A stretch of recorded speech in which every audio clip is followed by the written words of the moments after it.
नमस्कार, स्वागत है आपका। आप देख रहे हैं जोहार झारखंड। मैं हूं आपके साथ सुमित झा।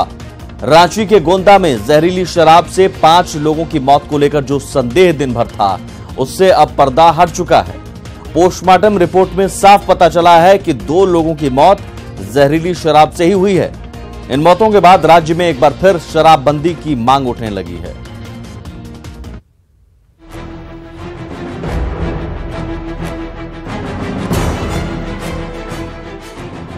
वही काल का महीना है, वही सितंबर का महीना है।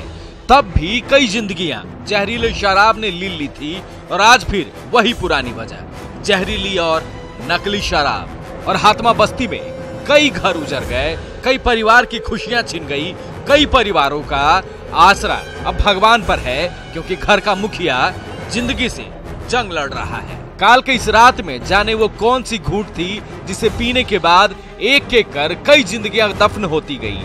जहरीली शराब पीने से जो बच गए हैं, उनका इलाज रिम्स में चल रहा है। सुबह चाय पिए और उसके बाद में कहने लगे कि हमको उल्टी होने लगा, आंख बंद हो गया, बस इतने ही जान रहे। और उसके बाद कुछ नहीं हुआ, अचानक मर गए। जी, मौत का ये मामला अब तक मानो संदिग्ध है। पहले खबर ये थी कि देर रात बस्ती के कई लोगों ने जहरीले शराब का सेवन किया था। सुबह उनकी तबीयत बिगड़ती चली गई, कई ने तो रात में ही दम तोड़ दिया। सुबह जब इनके दाह संस्कार की तैयारी होने लगी तो पुलिस ने मौके पर पहुंचकर इन्हें रोका। पुलिस ने इन मौतों को संदिग्ध माना और नकली शराब या संदिग्ध हालत में मौत को लेकर जब शवों का पोस्टमार्टम कराया गया तो 2 के शरीर में कुछ जहरीले पदार्थ मिले हैं, तो एक की मौत हार्ट अटैक से होने की पुष्टि की गई है। इसमें से बिल्लू मिर्धा और अशोक मिर्धा के जो सिम्टम्स हैं, वो सिम्टम्स थोड़े से चिंताजनक हैं, जो कि सिम्टम्स जो है वो एडल्ट्रेटेड लिकर के जैसा सिम्टम लग रहा है। बाकी जो 2 आदमी हैं, उन 2 आदमी का सिम्टम वैसा नहीं था। इन 5 मौतों से हातमा बस्ती में लोगों के बीच दहशत का माहौल है। प्रशासन की ओर से इलाके में हेल्थ कैंप लगाया गया, लोगों के स्वास्थ्य की जांच की गई। हेल्थ कैंप के साथ बस्ती के कई घरों में छापेमारी भी की गई कि कहीं कोई जहरीला पदार्थ तो नहीं किसी घर में है। साथ ही मामले की जांच के लिए एक SIT का गठन भी किया गया है कि पता लगाया जा सके कि कहीं बस्ती में अवैध शराब का धंधा तो नहीं हो रहा है।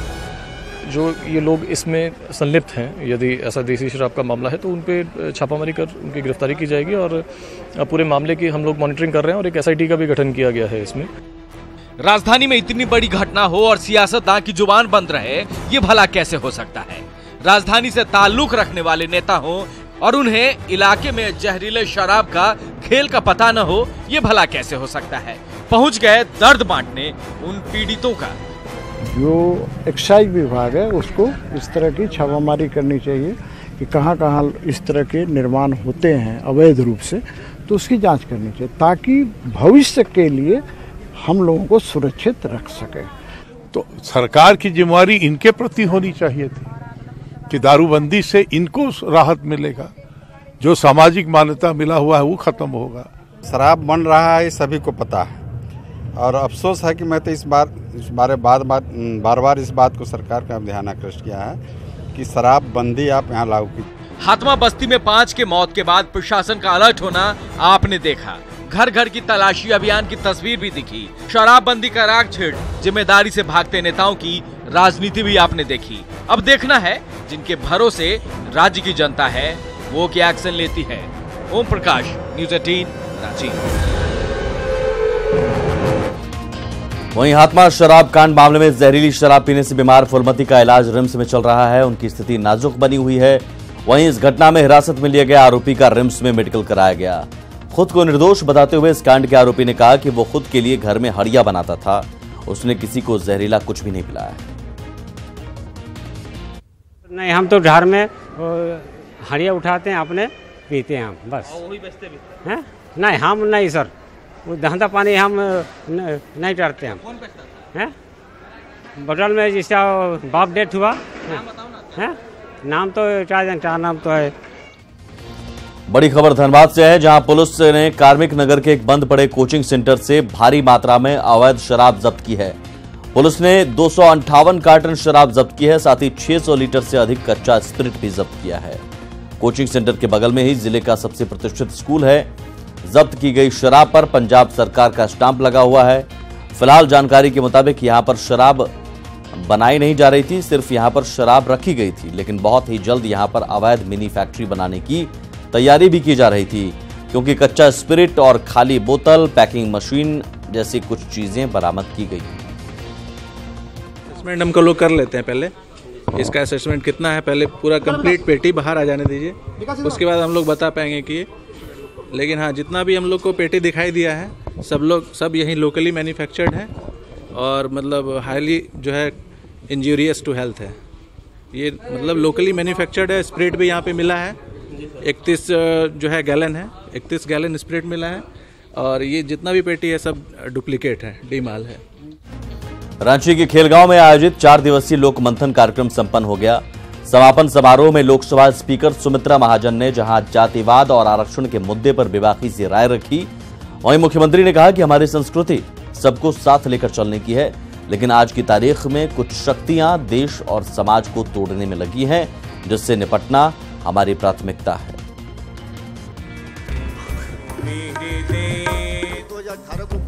प्रज्ञा प्रवाह के बैनर तले पहली बार रांची में आयोजित 4 दिवसीय लोक मंथन कार्यक्रम संपन्न हो गया। खेलगांव में आयोजित विचारों की इस महाकुंभ में देश विदेश से 700 डेलीगेट समेत करीब 1300 बुद्धिजीवी शामिल हुए, जिसमें देश की सभ्यता, संस्कृति, राष्ट्रीय एकता, समाजवाद, नारी सशक्तिकरण और आर्थिक समानता पर चर्चा हुई। समापन समारोह में पहुंची लोकसभा स्पीकर ने कहा कि वे आरक्षण की विरोधी नहीं हैं, लेकिन जिन्हें आरक्षण मिला उन्होंने अपने समाज को क्या दिया, ये विचार करने की जरूरत है। मुझे मिला आरक्षण का लाभ, मुझे कुछ मिला है, मैंने मेरे समाज को बांटा कितना है, मैंने मेरे समाज को साथ में लेकर के आगे बढ़ने में कितना सहारा दिया है, ये सोचना बहुत जरूरी है। सुमित्रा महाजन ने जातिवाद पर भी कुठाराघात किया और कहा कि जब तक हम इससे बाहर नहीं निकलेंगे, सामाजिक समानता की बात बेमानी होगी। यहाँ ब्राह्मण बैठेंगे, यहाँ क्षत्रिय बैठेंगे, ये कोने में ये दूसरी जाति वाले बैठेंगे, क्या ये सामूहिक भोजन है? पूरा भोजन होने तक याद करते रहेंगे एक दूसरे को, वो ब्राह्मण है, वो क्षत्रिय है, मैं शूद्र हूं। ये भाव चलते चलते जो भोजन हो जाएगा, क्या उस भोजन से वो ताकत जो हमें अन्न है, पूर्ण ब्रह्म जब हम कहते हैं, क्या वो ताकत, वो संस्कार प्राप्त हो सकते हैं? वहीं मुख्यमंत्री रघुवर दास ने राष्ट्रीय एकता पर जोर दिया और कहा कि हमारी संस्कृति सबको साथ लेकर चलने की है। देश का अतीत गौरवशाली है, लेकिन आज मुट्ठी भर लोग राष्ट्रवाद और भारत की मूल भावना को खंडित करने में जुटे हैं, जिन्हें हमें परास्त करना है। झारखंड का लोक जीवन नृत्य, गीत और संगीत से परिपूर्ण है। नृत्य, गीत और संगीत जनजाति समाज का जीवन मंत्र, जीवन यात्रा का बहुमूल्य पाथेय है। सीएम ने कहा कि झारखंड में भोले भाले आदिवासी भाई बहनों को बहला फुसलाकर यहाँ बड़े पैमाने पर धर्मांतरण हुआ है, लेकिन अब ऐसा नहीं होगा और जो ऐसा करेगा वो सलाखों के पीछे जाएगा। आज समाज को तोड़ने वाली शक्तियां पूर्व काल से ज्यादा सक्रिय है। उन्हें परास्त कर हमें समाज को परम वैभव तक ले जाना है। सारा समाज मेरा अपना है, यह भाव सारे देश में हमें जगाना है। लोक मंथन के मंच से सीएम ने कहा कि हम धरती को माँ कहते हैं और धरती के साथ माँ बेटे का संबंध सिर्फ भारत में ही है, इसलिए लोक मंथन को पूरे विश्व में भारत की संस्कृति वसुधैव कुटुंबकम को विस्तार देने की जरूरत है। इस कार्यक्रम में आए विचारों का संकलन कर इसे पुस्तक के रूप में प्रकाशित किया जाएगा। सामाजिक शोध संस्थान और सरकार को भी इससे जुड़े सुझावों पर विचार करने की अपील की जाएगी।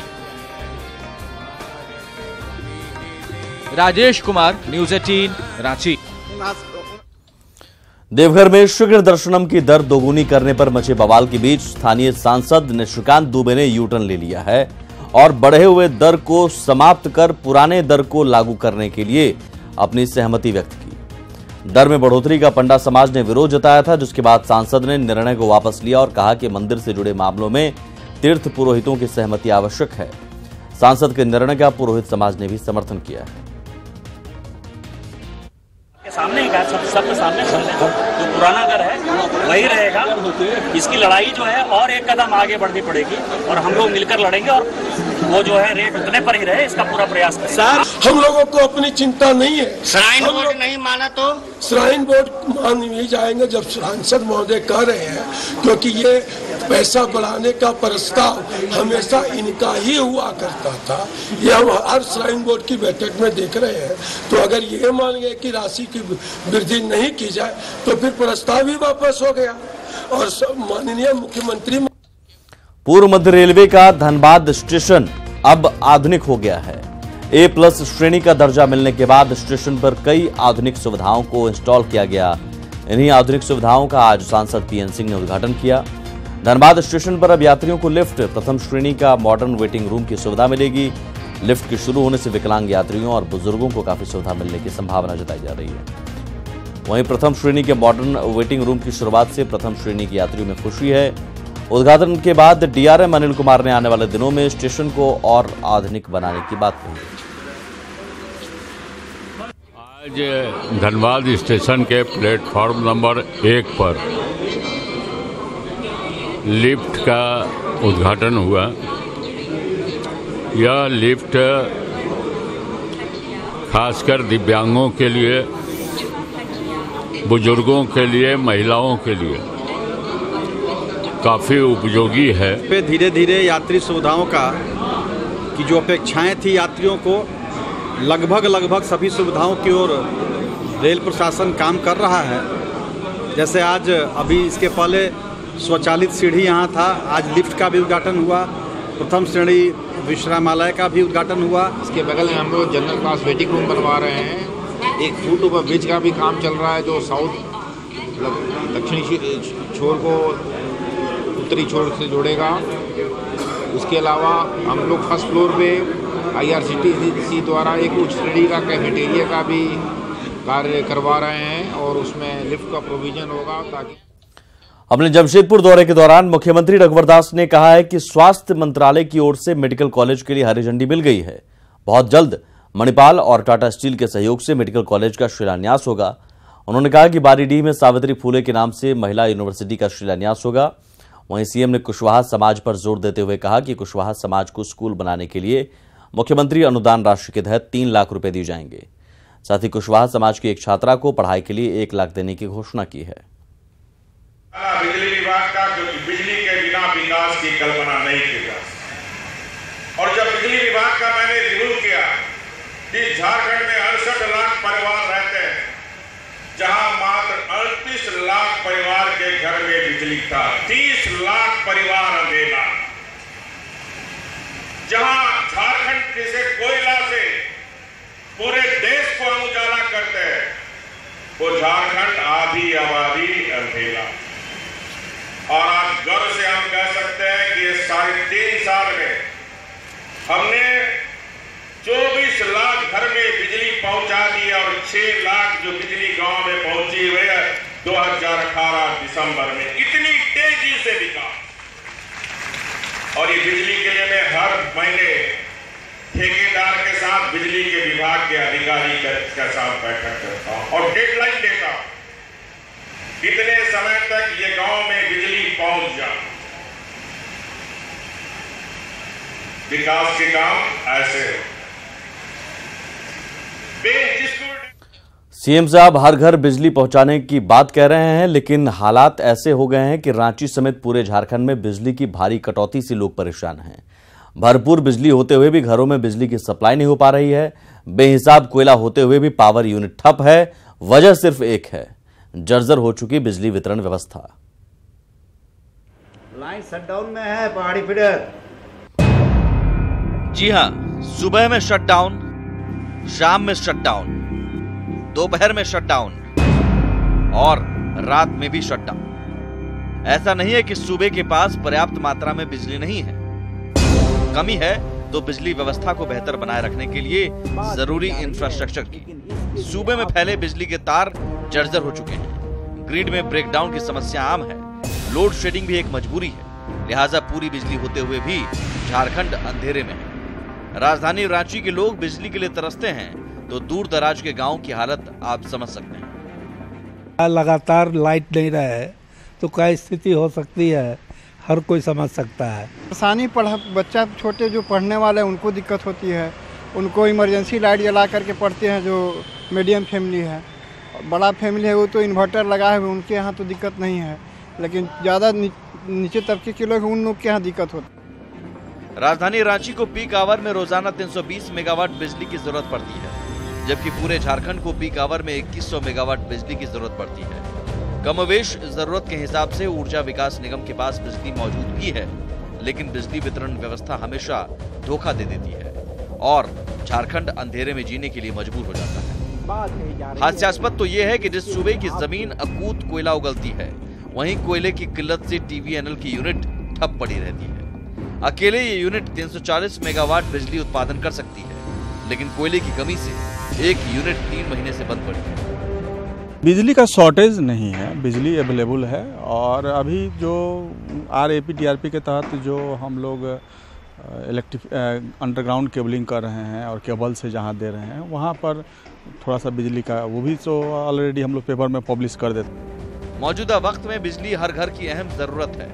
ऐसे में बिजली के बिना रोजमर्रा की जिंदगी कितनी परेशानियों से दो चार होती है, ये कोई झारखंड के लोगों से पूछे।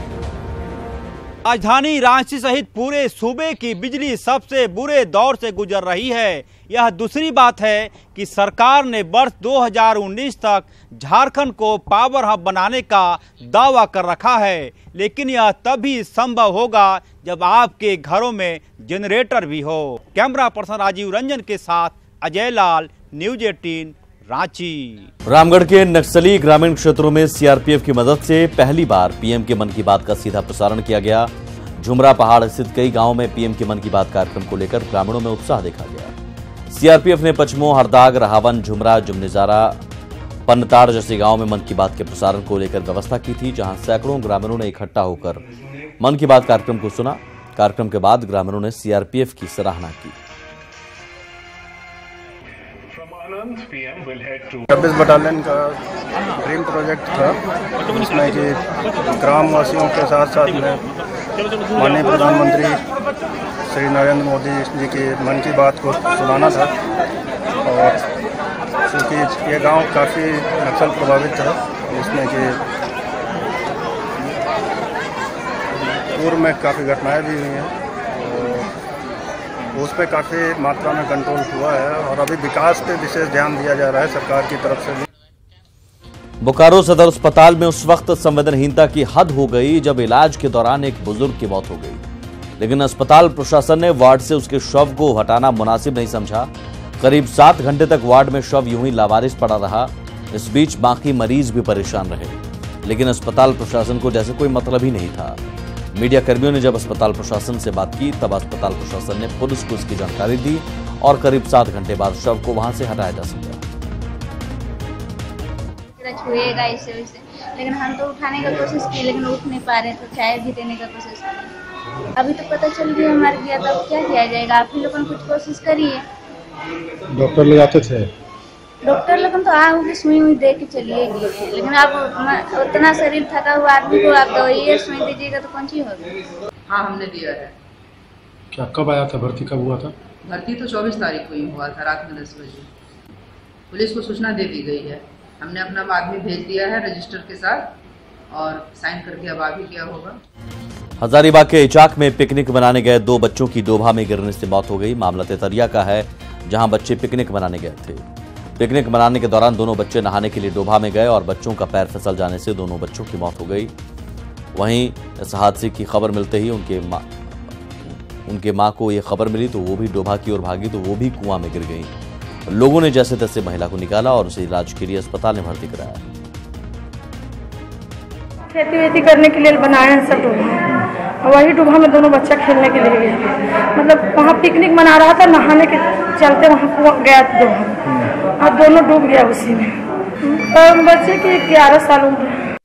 झारखंड के सभी पेट्रोल पंप 1 अक्टूबर को बंद रहेंगे। झारखंड पेट्रोलियम डीलर एसोसिएशन की पेट्रोलियम पर वैट कम करने की मांग अब तक नहीं मानी गई है। ऐसे में एसोसिएशन ने 1 अक्टूबर को सुबह 6 से शाम 6 बजे तक पेट्रोल पंप बंद रखने का ऐलान किया है। एसोसिएशन का कहना है कि वैट कम करने से न सिर्फ राजस्व बढ़ेगा बल्कि जनता को भी राहत मिलेगी। सरकार वैट नहीं घटाती है तो जिस प्रकार पश्चिम बंगाल और उत्तर प्रदेश से 3 और 5 के बीच में झारखंड फंसा हुआ है, तो कम से कम 500 पेट्रोल पंप ऐसे ही मरणासन की स्थिति में चले आए हैं और बाध्य होकर के हम लोगों को ऐसे पंपों के जो लाइसेंस हैं, आप कह सकते हो, उसको सरकार के पास सरेंडर करने के अलावा दूसरा कोई विकल्प। इस बुलेटिन में इतना ही। झारखंड की बाकी खबरों को देखने के लिए आप लॉगिन कर सकते हैं हमारी वेबसाइट news18jharkhand.com।